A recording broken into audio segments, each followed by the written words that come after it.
ini berbicara teknologi, digitalisasi. Ketika berbicara 5.0 itu selalu berhubungan dengan berbicara ekonomi. Karena digital ini, transformasi digital itu terus tersambung kepada sisi ekonomi. Satu kali klik itu ada duit, bos. Nah makanya aktivis-aktivis sekarang nih nggak bisa hidup ini gara-gara mereka tidak bisa mampu survive dalam sisi ekonomi. Nah makanya mungkin ada kolaborasi dan peta bagaimana kita mengkonsep kehidupan untuk kita ini terus terawat, intelektualitas, nalar kritis terus terawat tanpa harus memperdulikan perlu. Karena naluri masyarakat itu tidak bisa dibohongi dengan politik uang. Daripada saya mati, saya menerima uang. Nah, dan saya kutip sebelum berangkat ke sini saya update status kebetulan, dan saya akhiri perkataan saya dengan status saya mengutip dari Julian Benda. Julian Benda ngomong gini guys, bahwa dosa terbesar kaum intelektual tidak diperhitungkan berdasarkan jumlah kesalahan yang dibuat, tetapi oleh kebohongan dan ketakutan dalam mengungkapkan kebenaran yang diketahui. Julian Benda. Mungkin itu yang bisa saya sampaikan, kurang lebihnya mohon maaf. Adanallahu wa iyyakum bishiratal mustaqim. Assalamualaikum warahmatullahi wabarakatuh. Terima kasih banyak. Baik, terima kasih Uca. Tadi mungkin juga menyampaikan bahwa tidak sepakat dengan daerah maju yang hanya dihitung dari IPM, dan itu juga entah datangnya dari mana kalau bisa daerah maju dihitung dari IPM. Lalu setelah itu juga tentang negara adidaya, walaupun sependek pengetahuan saya Cina juga sekarang sudah hampir bisa melawan Amerika atau memang kelimpungan di wilayah Asia Pasifik. Lalu setelah itu tadi juga ada komentar mengenai profesionalitas pejabat, dan selanjutnya juga tentang money politik, yang itu adalah realitas di masyarakat kita, bahwa masyarakat juga butuh makan dan lain sebagainya. Dan terakhir juga Ucan menyinggung soal intelektual yang harusnya seperti apa dalam menyikapi segala persoalan yang memang ada. Nah mungkin yang pertama dari Pak Imron dulu, mungkin bisa dikomentari oleh Pak Dr. Haris tentang kinerja gubernur atau juga tentang bagaimana sikap. Nanti Pak Dr. Haris akan menyikapi tentang kinerja gubernurnya. Lalu setelah itu masih dari Kak Imron terkait dengan sikap milenial yang permisif terhadap Black Campaign. Nah, mungkin dari Pak Dr. Haris dulu. Silakan. Ya, terima kasih. Kalau pedulin lagi nih. Ya, mungkin saya rekap aja langsung ya. Tadi saya sudah ambil garis tengahnya antara tadi Imron, IJ sama Ucan tadi ya. Saya langsung ambil dari tengahnya. Saya berangkat dari ngomongin politik uang. Tadi yang satu ngomongin ekonomi, butuh uang. Yang pernyataan dari VJ juga luar biasa diskusinya. Jadi nggak hanya orang miskin katanya yang butuh uang. Artinya yang mau menerima politik uang. Saya bisa tanya ke teman-teman juga di sini. Kalau ada yang ngasih uang, politik diterima nggak? Terima kan? Bukan kalian karena miskin kan? Karena asik kan? Iya, karena asik gitu. Itu logika sederhana. Tapi jangan bagi-bagi uang di sini, bodoh. Nanti ada teman gitu di sini. Ada ya? Ya. Nah, kesimpulan pertama saya bilang, saya baca ada beberapa referensi yang pernah saya baca terkait dengan kerusuhan 98, awal reformasi, kemudian politik uang dan sebagainya. Politik uang itu apakah dia lapar, akhirnya dia terima uang untuk sogokkan pemilu atau pilkada atau pilpres? Ternyata hasil riset itu bilang tidak. Yang kedua, saya baca referensi hasil riset terkait dengan kerusuhan 98. Ketika orang akhirnya banyak-banyak penjara dan sebagainya, apakah dia menjara karena dia butuh? Ternyata enggak juga. Karena pas lagi momen hari itu memang, ya jadi akhirnya ngejar itu mengasihkan. Contoh gini deh, hari tiba-tiba kita kerusuhan. Tiba-tiba teman, nggak boleh tuh ngambil tuh, dosa tuh. Kita tahu dosa itu benar kan? Ya, tapi bayangin nih, misalnya kayak iPhone saya iPhone 12 atau 13 kelihatan lagi kerusuhan, diambil nggak kira-kira? Bohong kalau nggak diambil. Lumayan buat biaya kuliah. Iya nggak? Lu lulus loh ini kalau di sini. Handphone saya satu bisa lulus loh ini, gitu kan? Bohong tuh, tahu kan? Nah, ternyata ada beberapa temuan juga juga yang saya baca terkait dengan reformasi 98 terkait dengan hal ini. Ini kaitannya dengan politik uang ternyata. Ada berapa kejadian ketika orang menjarah, ambil, dibongkar tuh toko dan sebagainya, tiba-tiba. Bahkan ada berita yang saya baca itu, teman-teman bisa searching lagi hari ini kan saya kalau lagi nganggur banget itu ya, saya cari video-video yang lucu-lucu ya. Ternyata ada cerita terkait dengan kerusuhan 98 yang pernah saya dengar dari berita cerita ini dari YouTube. Dia bilang, bahkan ada orang yang menjara akhirnya cuma dapat biskuit, ada orang menjara cuma dapat gara-gara cuma kopi saset, ada juga menjara gara-gara cuma dapat hal-hal yang udah gak dijarah orang. Kenapa? Karena dia nggak bagian. Pas dibongkar udah habis, tiba-tiba, wah udah capek-capek ngejarah, udah ngebongkar toko orang, sisa tinggal biskuit ambil, sisa tinggal permen ambil, kan yang habis kan susu, minyak, sembako pada habis kan, karena orang pada butuh itu. Nah yang sisanya akhirnya apa? Apakah bahkan ada juga orang yang menjara cuma dapat komik bukan yang obat, bukan komik bacaan, ya kan? Bahkan ada hal-hal yang nggak penting tiba-tiba diambil juga. Nah, politik uang ternyata, kalau saya membaca garis lurus tadi, apakah politik uang itu karena orang nggak bisa makan akhirnya terima? Saya dengan berat hati menyebutkan bahwa itu tidak. Contoh kalau tidak percaya, kemarin pilkades di Lebak, serentak, bener ya? Ada ya tahun ini ya pilkades serentak. Saya memastikan bahwa pas hari itu teman-teman bisa mengkrocek semua. Kan pilkadesnya hari Minggu kan? Seberapa banyak rumah yang malam Minggu dibuka ke tengah malam? Ayo, bener ya? Kebetulan saya jalan pulang tuh kawan tuh. Pulang dari kampus, itu jam 10 malam, setengah 11 malam saya baru pulang, jalan pulang dari kampus. Pas saya jalan, saya ke warung gunung, karena kalau itu belum dibuka, ya kan? Jalan ke warung gunung, itu masih Lebak kan ya? Bener ya, Lebak ya? Itu biasanya sepi malam Minggu juga, udah jam 11, jam setengah 11 udah sepi, udah banyak yang nggak buka pintu. Itu tiba-tiba setiap rumah banyak yang dibuka pintunya, dan orang-orang pada ngumpul di pinggir jalan. Nah kebetulan saya iseng, saya minta tuh kan yang betul yang bawa mobil adik ya bilang, nah Furta, pur, berhenti dulu, beli minum kayak beli Paris kayak beli Nescafe, saya bilang, nah berhenti tuh gitu. Cuma itu kan itu warung biasa saya lewat ya malam itu masih buka. Nah pas saya turun, disangkain saya calon kepala desa sama tim saya kepala desa. Pak, pilih nomor berapa? Mana mau lah? Saya mau beli Nescafe, saya bilang, saya beli kopi doang tuh, kopi gitu. Saya bilang, saya tanya terus ngomong di situ, ngobrol. Ini Pak sengaja emang ke Bandung Hidang? Biasa, kita nyari yang paling gede aja ngasihnya. Apa butuh uang atau gimana? Enggak, karena minta komitmen aja. Terus kalau ada orang yang ngasih, paling besar berapa? Kemarin ada yang ngasih 75 katanya, ada yang ngasih 100, ini 150. Kita bilang sekeluarga, kalau ada yang ngasih 200 kita pilih sekeluarga. Buset, saya bilang, udah kayak harga jual beli gitu, tahun menawar gitu kan, wani biru gitu kan. Nah pertanyaan saya, apakah dia nerima uang itu habis itu meninggal? Apakah tak butuh makan? Bukan, karena asik. Karena kalau dia tiba-tiba ada satu keluarga yang nutup diri, wah keluarga kami menolak politik uang. Waduh, dari teman itu satu kampung, yakin saya. Benar nggak? Ya, jadi bukan karena kebutuhan ekonomi saja, tapi karena memang tadi ini yang bahaya nih kalau ya kan. Nah, politik uang ini ternyata sudah mengangkat. Mungkin di lain kesempatan, dan saya juga tidak membenarkan politik uang, tidak membenarkan. Ya. Dan saya sepakat dengan ucap tadi, ada akademisi dan para pemikir-pemikir, para teknokrat atau yang ahli-ahli dan orang-orang pintar juga di belakangnya yang sengaja membuat seperti itu. Contoh saya tanya nih, teman-teman, dikasih 50.000, 100.000, diambil duitnya ya? Bohong lu mau diambil, diambil duit, tapi dipilih nggak orangnya? Enggak. Kalau kalian, makanya kalian nggak bakal dikasih, nggak bakal ada orang kasih kalian. Nggak bakal orang dikasih duitnya nggak mau diterima duitnya nggak dipilih. Coba kebayang nggak? Mohon maaf, tapi kalau daerah pinggiran, emak-emak majelis taklim dikasih kerudung, dipilih cuma pakai kerudung dengan bangganya dia, dipakai kerudungnya, nomor 00 sekian, 017 jam spot.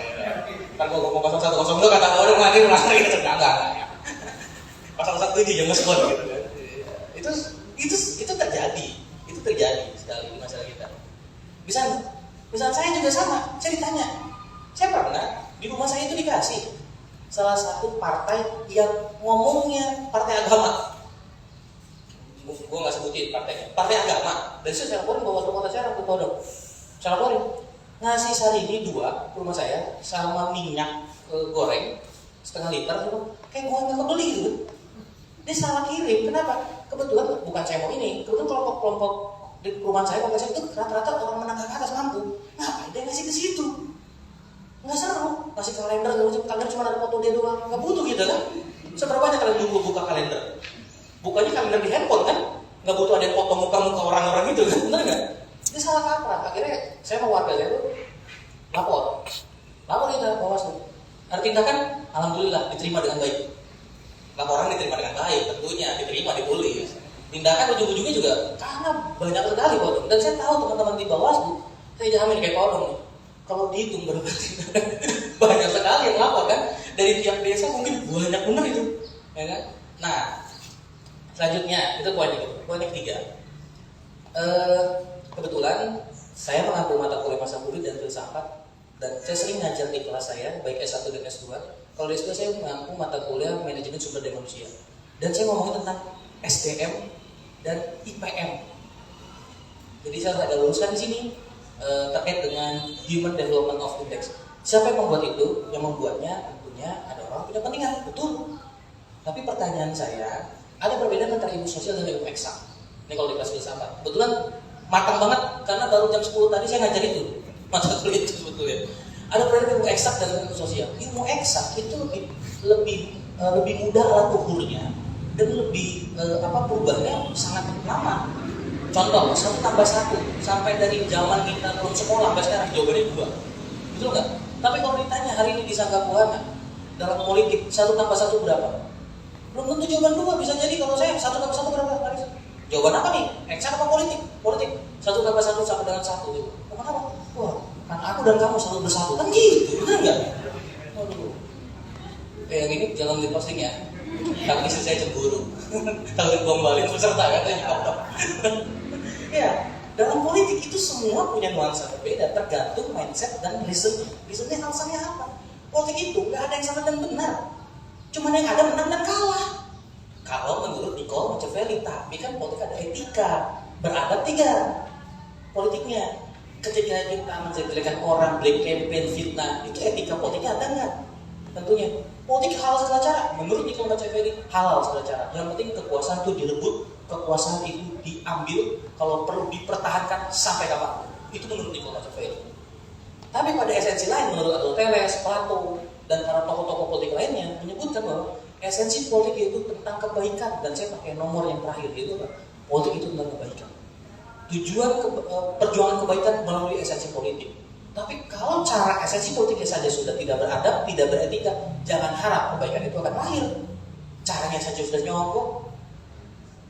Kalau kita udah ngomongin nyogok, ada butuh modal. Politik mahal kosnya. Ketika mahal kosnya, ini kayak jualan dagang. Ketika dia jadi, dia habis-habisan balikin modal. Nah itu terjadi. Apakah Banten Outlook 2024 akan seperti itu? Nah ini jawabannya di kita. Ya. Caranya gimana? Tolak politik uang, itu jelas. Tolak politik uang. Jangan, kita masih nggak pernah mau membenarkan politik uang. Nah, balik lagi ke Human Development of Index. Mau tidak mau, percaya tidak percaya, hari ini ada klasifikasi itu.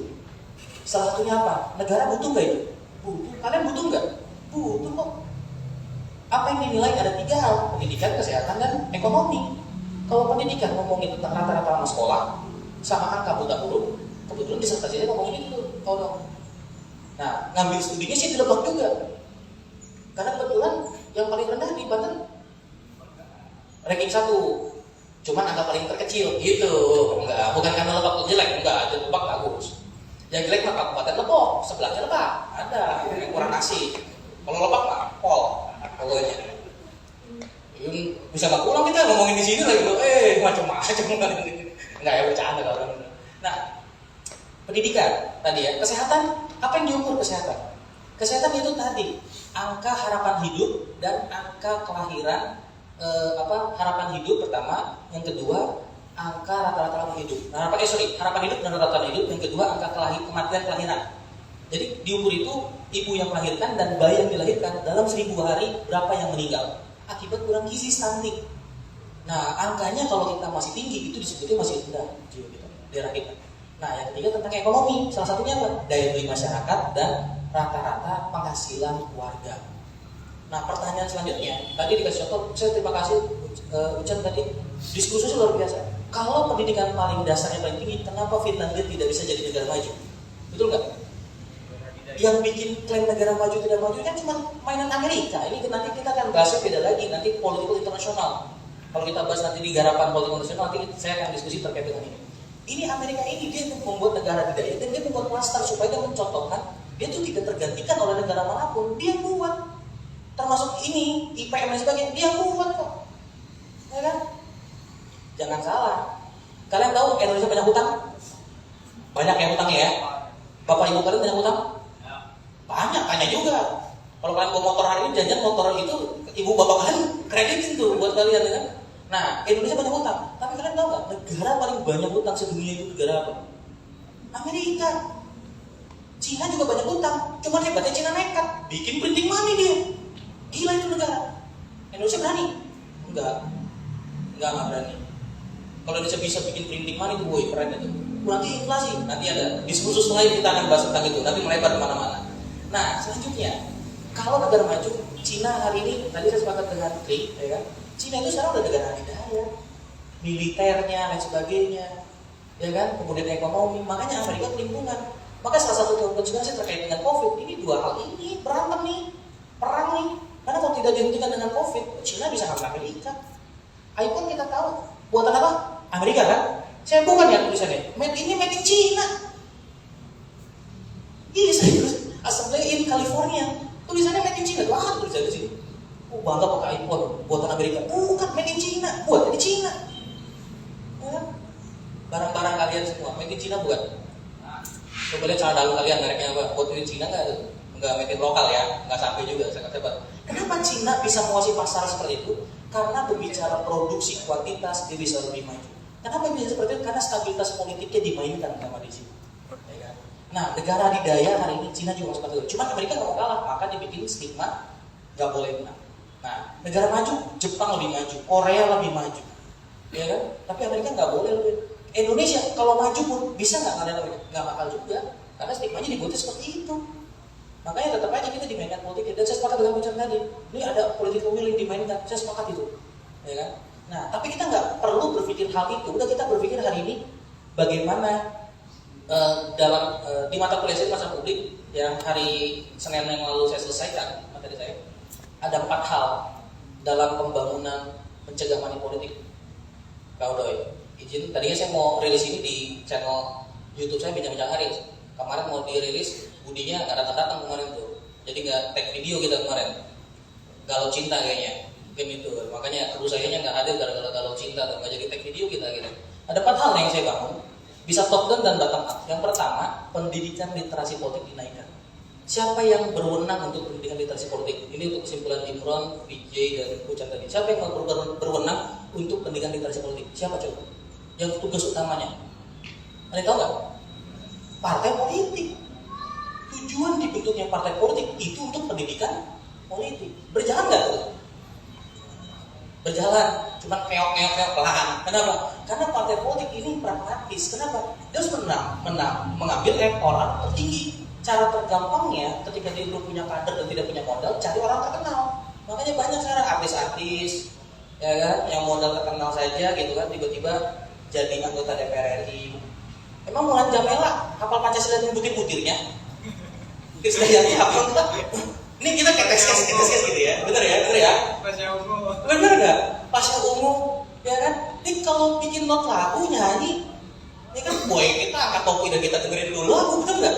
Tapi ketika dia ngomongin pembangunan di daerahnya, apa kerja dia? Ya kan? Dan saya dengar juga banyak kan yang mau jadi pemimpin di Banten maupun di Banten artisasi semuanya di sini, bener nggak? Karena elektoral tadi bener kan? Elektoral tadi yang dikejar. Pertama itu masalahnya literasi politik. Kita belum mendapatkan tugas terkait dengan partai politik. Yang kedua, ini saya singkat aja ya karena waktunya sangat singkat. Yang kedua, apa yang dibangun? Yaitu yang kedua itu kolektif kolegial, kesadaran bersama, kesadaran kolektif. Jadi karena kita tidak bisa menurut partai politik kata Kaudong tadi, semuanya harus terlibat. Masyarakatnya harus sadar, penyelenggaranya harus sadar, ya kan? Punten Kaudong, karena tadi Ucan juga tadi ngomong tingkat profesionalitas pejabat-pejabat kita. Iya betul. Kemarin tuh surat lamaran saya jadi pansel Bawaslu, si Ron yang bawa itu, buktinya sudah ada Ron ya. Katanya saya nggak ada daftar, hilang Ron. Berarti itu apa ya, fotokopi ijazah saya dong ya. Mungkin fotokopi ijazah saya mungkin laku digadai di bank, mungkin, makanya dihilangkan, mungkin kalau gitu kan. Ya saya juga mau perpanjang lah. Yang penting profesional lah Bawaslu RI. Pokoknya mantap Bawaslu RI. Soalnya bosnya mau dong. Bukan itu bawa bicara. Nah, kolektif kolegial siapa tugasnya? Semuanya. Dan kata Paul dong tadi benar. yang paling penting yaitu masyarakat. Nah, pertanyaan yang selanjutnya, bottom up yang ketiga toh. Durang ketiga, ketika kolegial, nah butuh yang ketiga apa? Kita butuh yakin, optimis. Saya kalau ditanya sama siapapun, yakin gak sih dengan peradaban Indonesia? Yakin gak dengan politik Indonesia lebih baik? Saya bilang selalu yakin. Makanya tadi saya cerita, setelah 7 kali pesta demokrasi, kita demokrasi sesungguhnya, orang tuh gak akan tahu lagi diskusi terkait dengan dari mana asalnya, keturunannya siapa, uangnya modalnya apa, suku dari mana, agama dari mana. 7 kali demokrasi saya meyakini udah tidak laku lagi isu seperti itu. Kenapa seperti itu? Karena orang udah ngomong terkait dengan besok kita set plan-nya Indonesia ngadepinnya ini loh. Cuma masih laku nggak? Misalkan kita hari ini teman-teman pernah naik bus, pernah naik pesawat, atau naik kereta, atau naik apapun, atau pernah donor darah, ada keluarganya yang pernah butuh darah, habis itu butuh darah, ada nggak? Habis itu ada satu keluarga yang dioperasi, habis butuh darah, kita nanya nggak? Itu darah punya Kristen apa Hindu apa Buddha? Takut haram? Nanya gitu nggak? Udah nggak nanya. Kita naik pesawat, kita yakin pilot, kita tanya, itu pilot sadar nggak kita berusaha? Bener nggak dong? Nah sebelum kita nanya itu pilot sadar atau enggak, kalau kita Islam, bener nggak? Dia bilang, nggak laku lagi, kenapa? Kita percaya karena dia profesional kualitas. Nah kita juga butuh turunan yang ketiga tadi, ya optimis keyakinan bahwa pemimpin politik kita harus yakin juga yang baik-baik akan muncul. Yang keempat itu turunan terakhir nih, gimana cara untuk menampilkan yang baik? Nah contohnya, ini karya nyata di Sangga Buana Institute, ya kan? Dengan majelis kesaksian ini, virus kebaikan tadi saya cerita dari awal, virus kebaikan harus ditularkan, baik harus ditularkan, karena nggak mungkin tercipta komunitas baik tanpa individu-individu baik. Dan saya yakin di antara kita semua yang hadir di sini, ini orang-orang baik dan punya tujuan yang baik. Nggak mungkin kan kita yang hadir di sini tujuan itu jadi bupati Lebak, habis itu kita korupsi di Lebak? Nggak kan? Bener dong. Kalau ada, tangkap dong. Gitu. Itu saja dari saya. Jadi tadi ya literasi politik, kemudian kolektif kolegial bersama, kemudian harus dengan optimis keyakinan, yang terakhir menumbuhkan orang baik, karena tanpa ada orang baik dan orang baik tidak disebarluaskan, tidak diberikan virus dan sebagainya, ini akan jadi percuma. Dan saya yakin kita akan bertemu di milenial nanti, baik Gen Z, Gen X, Gen Y maupun gen-gen yang lainnya di 2034 dengan penuh optimis, dengan keyakinan Indonesia yang maju. Itu saja dari saya. Terima kasih.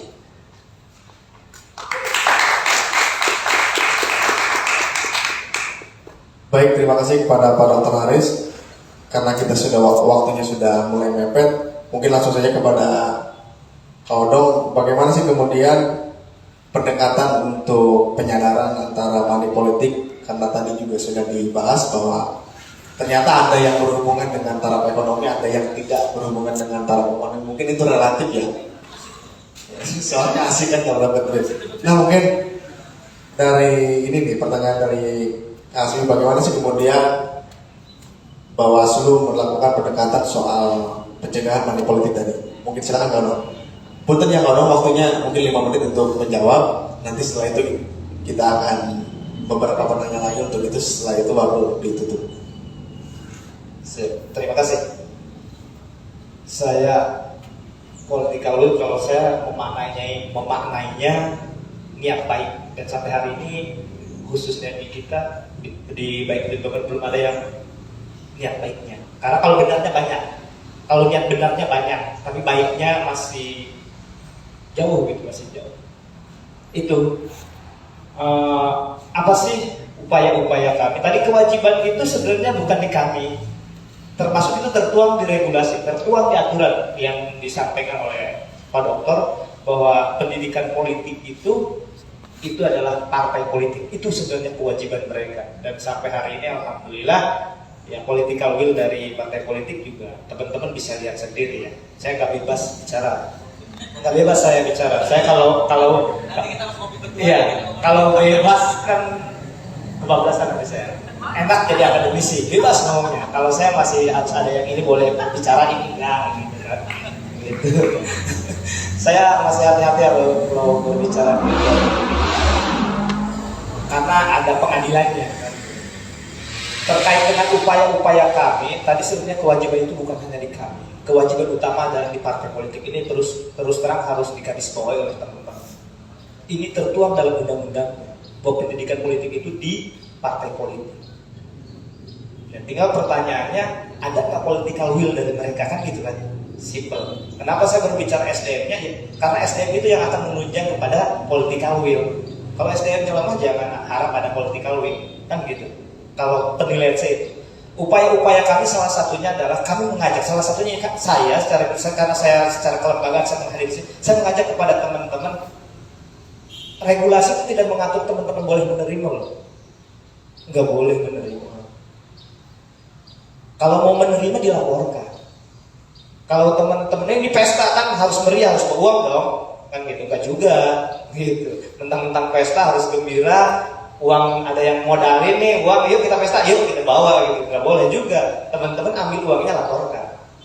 Gitu. Tapi nanti saya berbicaranya panjang tuh kalau berbicara laporan. Di laporan nggak diterima, di proses kita sama kami, ini ribet berbicara hukum. Panjang berbicara. Saya sudah menyaksikan uangnya ada, saya penyelenggaranya, saya yang harus mengeksekusi, tapi gagal masuk. Kenapa? Karena fakta saksi itu nggak ada yang mau. Kan hukum tidak bisa berbicara pengakuan. Hukum di Indonesia itu kan nggak bisa. Oh, saya menerima uang dari siapa? Nggak bisa, saksinya siapa? Termasuk uangnya nomor serinya berapa loh? Jangan-jangan uangnya halus, uang yang ditukar. Kami harus mencatat sampai ke nomor seri uang yang diterima. Siapa pemberinya? Makanya selalu gagal di gelar perkara itu. Dan digelar perkara. Dan itu tidak hanya Bawaslu, ada kepolisian, ada kejaksaan. Harusnya tahun kemarin kami dapat korban lagi, bahkan 4 orang harusnya. Cuma gagal semua. Kami punya sejarah kelam itu di Pilgub saja. Dan itu maaf punten, itu tukang ojek dikorbankan. Ketawa tapi saksinya yang tidak mau. Saksinya yang tidak mau. Kalau maksud saya begini, yuk teman-teman, saya mengajak nih, salah satu upaya kami kepada teman-teman, ketika teman-teman nanti di 2024, apabila ada yang bilang, ayo bareng-bareng, kami tidak mampu kok sendiri, kami sadar itu, kami tidak mampu sendiri. Agar cita-cita kita demokrasi yang sebagaimana maknanya pesta itu terlaksana nanti, nggak ada lagi pengawas. Ya pengawasnya diri kita, niat baiknya bukan niat benarnya, tapi niat baiknya dari kita. Niat baik kita apa? Saya ingin punya pemimpin yang baik, kan itu niat baik. Ini gimana mau niat pemimpin lo mau nyalonin partai ini segini kan? Itu.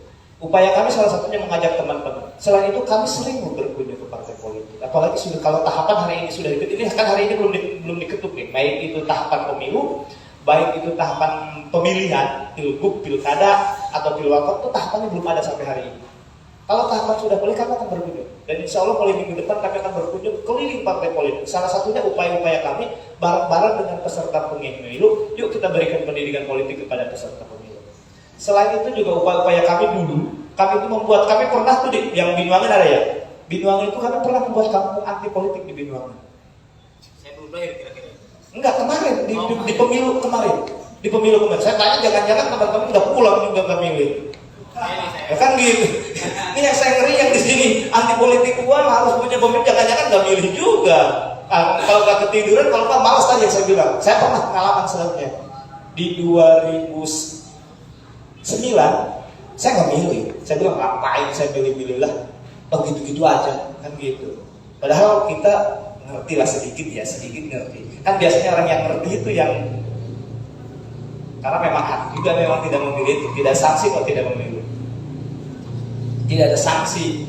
Ya Pak, selain upaya-upaya kami ada satu, selain sosialisasi mengajak masyarakat, kami pernah melakukan. Kami bekerja sama waktu itu ada goes ya dari Rangkas ke Lewidama dengan teman-teman itu kami ikut. Salah satu kami mengkampanyekan anti money politik uang.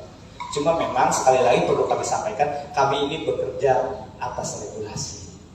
Ada batasan-batasan. Kalaupun kan kami tahu itu, tapi pembuktian yang susah untuk membuktikan itu. Apakah kami tidak menyampaikan kebaikan? Menyampaikan. Cuma di regulasi itu hanya kebenaran, bukan kebaikan. Ya kan? Karena benar belum tentu baik. Kan itu teman-teman saya yakini. Saya gitu Pak Pri, jadi saya agak takut saya berbicara di akademisi. Semuanya ini akademisi. Tadi berbicaranya kan sudah dinasti. Kalau dulu saya bilang nggak dinasti, soal saya dulu. Saya kerja operator. Kan saya dulu lebih kejam gitu, kontraktor gitu kan. Lebih kejam lagi gitu ya. Kalau melintas gitu sekalian kan gitu. Itu saja mungkin yang bisa kami sampaikan. Terima kasih. Assalamualaikum warahmatullahi wabarakatuh. Nah, teman-teman, tadi kita sudah banyak berkomentar ataupun sudah melakukan sesi tanya jawab. Saya rasa masih banyak soal yang masih perlu kita diskusikan lebih banyak lagi. Saya terakhir deh, saya minta satu saja perwakilan dari peserta untuk berkomentar. Waktunya kurang lebih 3 menit.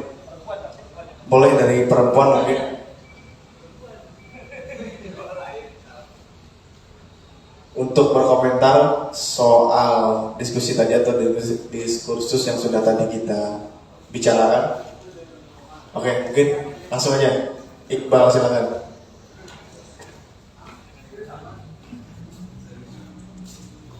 Jadi untuk kita semua, saya Iqbal dari Sangga Buana, seksi Budekro. Yang kita di Sangga Buana juga selalu membicarakan soal politik, apalagi ada dinakodai oleh rekan kita, Atri. Nah, kami coba masuk pada soal hipotesis berbau dugaan dan mungkin juga imajinasi, karena ini dikejar dengan imajinasi kami dan sulit juga untuk membuktikan karena satu, kalau mau kita riset itu dananya sangat besar, dan untuk membuka pintu agar kita dapat data-data yang rinci juga itu sulit. Ini soal, kalau kami sih menyebutnya ekologi politik. Ekologi politik ini soal ekonomi merah, ekonomi keruh, ekonomi tampak yang hari ini mengelilingi wilayah Lebak, dan kami menduga kemungkinan ada persekongkolan pada wilayah itu karena di situ banyak kepentingan.